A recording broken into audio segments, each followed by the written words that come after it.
66 mil millones de dólares pagó la compañía alemana Bayer por la compra de Monsanto. Esta función demuestra hasta qué punto la concentración de los agroquímicos en el mundo, de las compañías de agroquímicos en el mundo, está en su apogeo.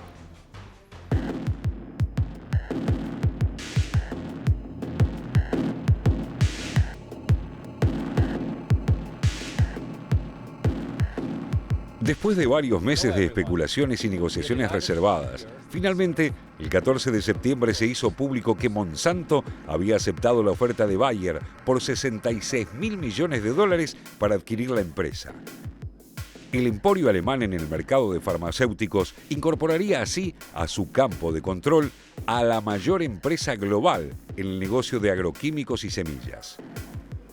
Según el comunicado oficial, el objetivo está en cómo alimentar a 3.000 millones de personas más que habrá en el mundo en 2050 en una forma sostenible con el medio ambiente.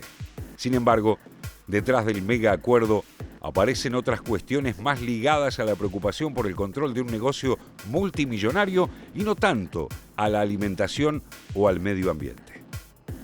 Antes de la mega fusión de Monsanto y Bayer, se habían producido otras dos grandes operaciones de concentración en el negocio de agroquímicos. Con diferencia de pocos meses, Dow Chemical se quedó con DuPont y la asiática ChemChina hizo su ingreso al mercado occidental, absorbiendo a la suiza Syngenta. La alemana BASF fue la única que quedó dando pelea en solitario frente a los tres nuevos gigantes que se erigen en el mercado. Pero la reorganización del negocio también afecta a otros eslabones de la cadena de agroalimentos e insumos. Las tres megafusiones del último año impactan en el negocio de semillas y agroquímicos. Pero hubo otras que tendrán efectos de alcance mundial no menores en los rubros de fertilizantes y maquinaria agrícola. La fusión de Agrium y Potash Corp dio lugar a la formación de la mayor empresa de fertilizantes a nivel global. Esta operación habría apurado a Bayer en la compra de Monsanto para no perder el tren.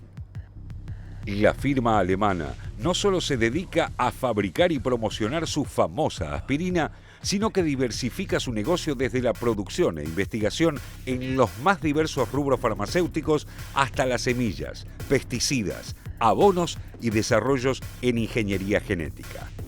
De cualquier modo, la adquisición de Monsanto implica que el negocio de semillas y agroquímicos pasará a ser el predominante. Otro movimiento significativo previo a esa fusión fue el acuerdo de John Deere, primer fabricante de maquinaria agrícola a nivel mundial, que llegó a concretar con Monsanto en 2015 para comprarle la subsidiaria Precision Planting, dedicada a la elaboración y recolección de datos agrícolas. El Departamento de Justicia de Estados Unidos paró la operación, señalando que ambas empresas unidas pasarían a controlar el 85% del mercado de cultivos de precisión, en perjuicio de los agricultores de ese país. Esa importante subsidiaria quedará ahora en manos de Bayer, si no sucede que nuevamente las autoridades regulatorias se opongan. Es que el rubro maquinaria agrícola ya no es solo tractores y cosechadoras, sino que incluye drones, robótica y sistemas GPS que colectan datos de humedad, clima, presencia de insectos, hierbas y todo lo que habita en el campo. Según los especialistas, cada vez es más evidente que quien maneje esa información será quien tenga el control de los primeros pasos de la cadena agroalimentaria. Y el control de las semillas, agroquímicos y fertilizantes será su complemento. Aún asumiendo el costo del mal nombre que tiene Monsanto en Europa, vinculado a glifosato y a las semillas transgénicas, la alemana Bayer dio un gran paso en esta batalla sin confiarse por ello en que el resto se quede quieto. Su objetivo es pelear por la porción principal de la renta agrícola mundial en una carrera que, por volumen y manejo de eslabones estratégicos, ya afecta a la soberanía, y no solo alimentaria, de países productores y consumidores.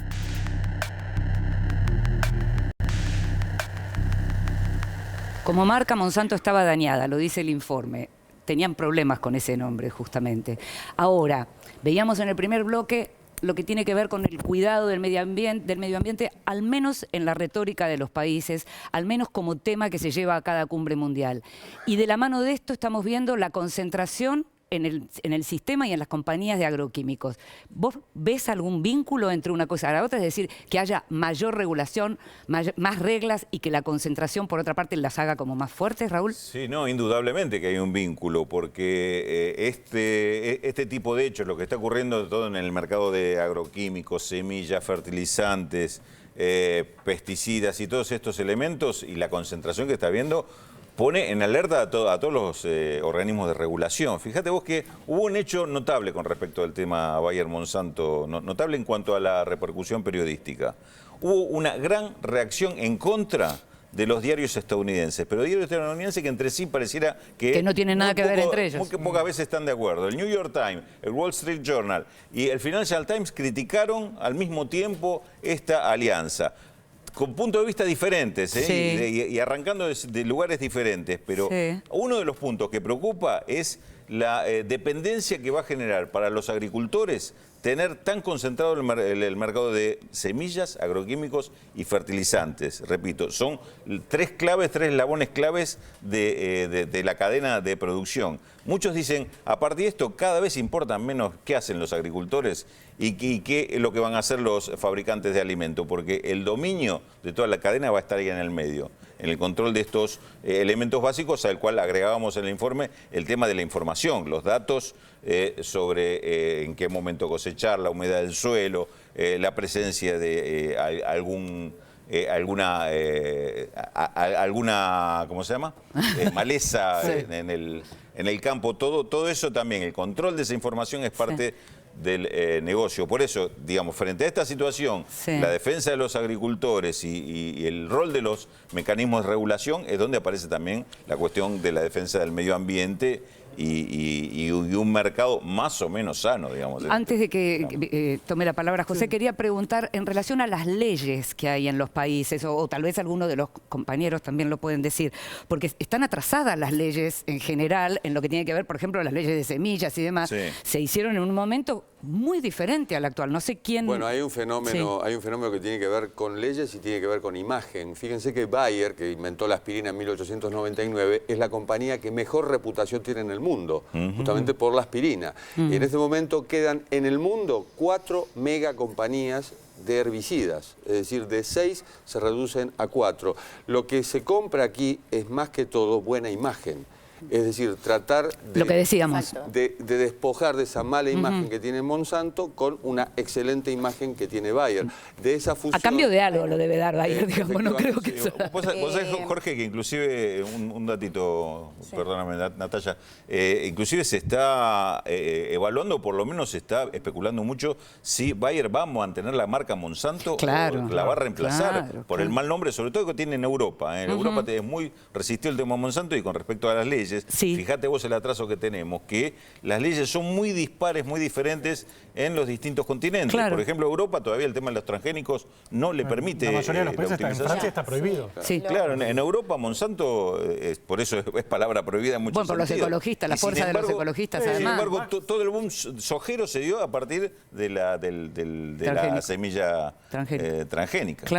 Sí, la fuerza de los ecologistas, y de los agricultores franceses que también, si aceptan la siembra directa, quiebran, digamos, son agricultores de pequeña escala y demás, pero parece una cosa interesante de subrayar del informe que escribió Rulo, cómo Estados Unidos frenó la adquisición por parte de John Deere, que es una compañía de agronegocio muy importante de Estados Unidos, de Precision Planting, que es otra compañía, porque en ese caso se iba a quedar con el 85% de la cuota de mercado. Quiero decir, cómo el país más liberal del mundo esas cosas estaba poniendo límite a la fusión, porque hay cosas con las cuales no se puede... no se puede arriesgar. Bueno, es una buena noticia. Sí, vos preguntabas... Ahora se lo llevó Bayer, lo teníamos claro. Porque era una subsidiaria de Monsanto. Ahora quedó todo en manos de Bayer. Bueno, pero en el informe dicen que hay que ver eso. Hay que ver qué pasa en Estados Unidos también con este tema. Por eso, por lo que yo he leído, los productores no están muy contentos en los Estados Unidos, sobre todo porque ven que en una década aproximadamente lo que es el costo por ejemplo, de la bolsa de semillas se les ha aumentado muchísimo. Por ejemplo, la de maíz pasó de 80 a 300 dólares. En cambio, ellos tienen pérdidas y con la caída de los precios de los commodities se les baja el precio de sus productos. Ahora, en Argentina, este acuerdo representaría el 23,8% del mercado de agroquímicos, perdón. Y vos preguntabas cuál era el tema con la ley. Bueno, aquí lo que está en juego, dicen, pero todavía esto está... No verde, pero está verde, ya que estamos hablando, verde, está verde. Se habla de los riesgos contra la libre competencia, la fijación de precios y la oferta de productos. Bueno, veremos cómo esto empieza seguramente las peleas con las regulaciones. Bueno, si es Bayer es bueno. Bueno, no era necesario. Eso lo decís vos. No era necesario. No, a mí uno de los puntos que sí me interesa de lo que tiene que ver con la cuestión del campo y demás, y que lo vimos y lo vivimos durante todos estos años en Latinoamérica, es cómo se da la cuestión de la ecología con el tema del desarrollo. ¿Cómo se puede, por un lado, defender la cuestión del medio ambiente y al mismo tiempo estar a favor del desarrollo de los países, ¿no? Es muy delicado. Para mí. Es muy, claro, es muy delicado. Eso se ve en Ecuador, por ejemplo, o en Bolivia se ha visto. Aparte, es delicado yo creo que es delicado fundamentalmente por el poder que tienen estas grandes corporaciones. Es decir, no sería tan delicado si esto se tomara como una restricción para proponer un modelo de desarrollo, que sea un modelo de desarrollo sustentable, ecológico y demás. No es tan complicado. Pero los propios mandatarios, Raúl, a veces entraron en contradicciones muy grandes. El propio Rafael Correa te decía, el propio Evo Morales. Evo Morales con el tema de la minería. Pero ¿en cuánto tiene que ver esto el poder de las grandes corporaciones? Inclusive en la posición que tienen... Pero si son países que justamente están todo el tiempo tratando, digamos, de marcar la cancha con respecto a esas compañías. Pero las dificultades yo creo que están dadas por eso, por la dependencia económica que tienen estos países del petróleo, de la minería, de la agricultura de exportación. El extractivismo. El extractivismo, cómo estos estados, el estado los que vos mencionás, el estado boliviano, el estado ecuatoriano, dependen del petróleo, del gas, de la minería para subsistir, porque si no, ciertamente no tienen los recursos. En el caso de Argentina, de la soja, no tanto para subsistir, pero para conseguir los dólares para financiar Igual, a mí me gusta, comercial. Me gusta mucho cuando dicen, por ejemplo, claro, en Europa ya se habían desarrollado cuando se pusieron a preocuparse por el medio ambiente. Nosotros todavía nos tenemos que desarrollar. Hay una frase que usan mucho los chinos cuando los países occidentales del primer mundo le reclaman a China controles ambientales. Ellos dicen, bueno, ustedes ya hicieron su revolución industrial. Ahora nos toca hacer la revolución industrial a nosotros. Ya contaminaron todo con las chimeneas del siglo XIX, ahora nos toca a nosotros. Y es algo es una discusión válida. Claro, es que en este caso es diferente. Estos mecanismos de desarrollo del extractivismo no son una vía para el desarrollo de los países. Son expulsores de gente. Entonces, pues, en ese sentido te digo que sí es posible hacer discutir por lo menos un modelo productivo, un modelo de desarrollo que contemple toda esta Pero Raúl, vos decís que cuando, por ejemplo... La ecología va de la mano del crecimiento económico-social. En Bolivia se dio la discusión por la ruta que atravesaba... Ahí la empresa no tenía nada que ver, ahí era el gobierno de Evo Morales queriendo hacer una ruta determinada y una comunidad que le decía por acá no pasan. O sea, era otra cosa, no eran las empresas. No era un problema ecológico tampoco.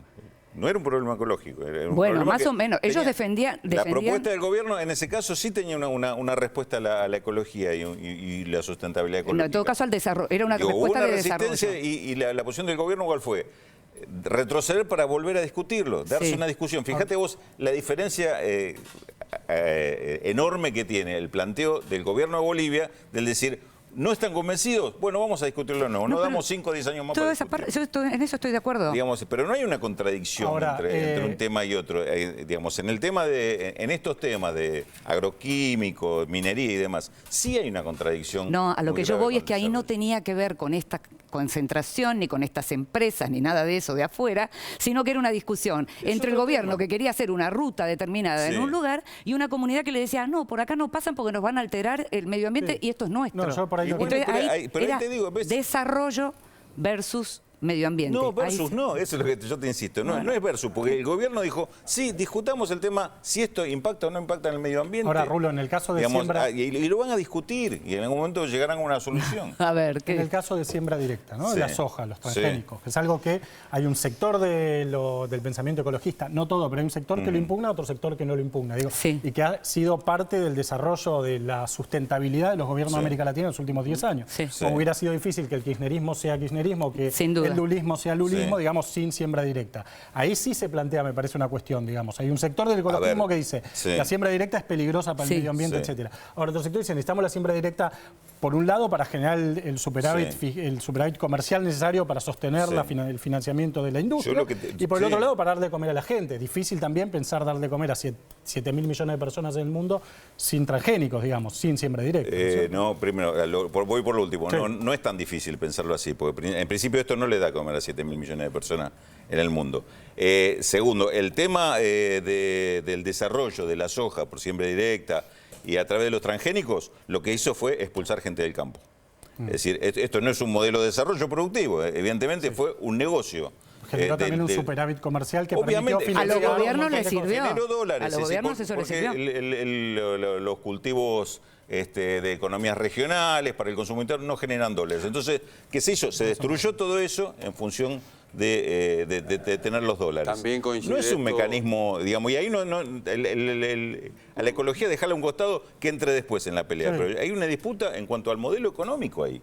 Ahora, sin esos dólares hubiera sido difícil. Nos vamos para este lado de la mesa. Los modelos económicos hoy incluyen a la ecología. La ecología hoy es pensada también como un negocio. Esa es la diferencia. Lo que pasa es que nosotros no logramos entrar en una fase donde como dice Inde, no llegamos a la fase en que la situación de la industria nos llevó a una vuelta hacia un modelo anterior. Nosotros no atravesamos un modelo. Pero bueno, yo no sé, yo soy pesimista hacia dónde vamos. Todas las compañías tienen planes de producción responsable. La palabra responsabilidad hoy se ha impuesto. En la política se ha impuesto inclusive con comités, comisiones en la mayoría de los congresos del mundo. Es decir, que representan esos planes de actividad responsable.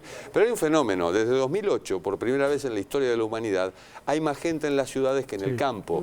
Y esto no tiene que ver solamente con las semillas y demás. Esto tiene que ver con la movilidad social y con las oportunidades. El campo da menos oportunidades a la gente. Para 2050 se prevé que seremos 10.000 millones de habitantes. El 65% vivirá en ciudades. Es decir, esto no te cambia la ecuación de que la gente vuelva al campo. La gente ya no vuelve al campo. Es una realidad. Hemos tenido una explosión de clase media en los últimos años, caída del muro de Berlín. Los chinos incorporaron 600 millones de personas a la actividad industrial.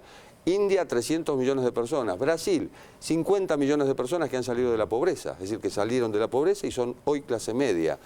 En duda en algunos casos, pero son clase media. Pues Jorge, yo lo que te Vamos digo, a tener que redondear muy rapidito. Sí, muy rapidito. El problema es que con esa invasión de la soja, lo que estás dejando de producir es leche, es frutas, es verduras, eso.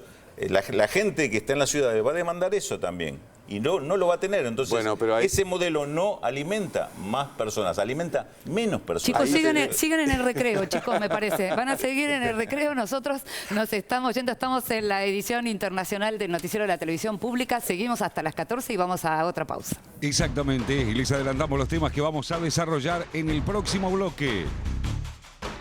Colombia en paz. Este lunes se firma en Cartagena de Indias el histórico acuerdo de paz entre las FARC y el gobierno de Colombia que pone fin a uno de los conflictos más antiguos de América Latina. Y también cuando regresemos, el impacto favorable de los refugiados. Un informe de Naciones Unidas y el Banco Mundial evalúa cómo la integración de migrantes aporta a los países un favorable efecto en términos socioeconómicos, poniendo en entredicho el discurso de los sectores de ultraderecha que los presentan como una amenaza. Se lo contamos luego de la pausa en Televisión Pública Noticias Internacional.